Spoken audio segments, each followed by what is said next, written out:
ওই কপাল দিয়া বান্দা আমার কুদরতি কদমে সাজদা দিবে।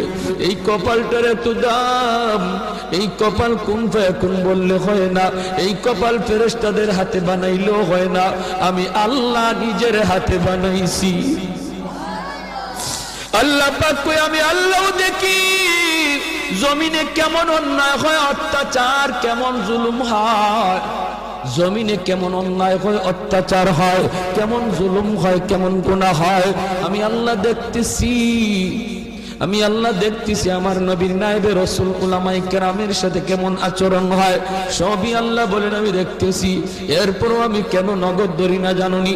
চার শ্রেণীর কারণে। লাউলা মাশাইখ রুক্কা ওয়াল শাবাব খুশা ওয়াল আতফাল রুদ্দা ওয়াল আনআম রুত্তা। আল্লাহ বলেন এক নম্বর হলো ওই বৃদ্ধ মানুষগুলি এখনো জমিনে এমন কিছু সাদা দাড়ি সাদা চুল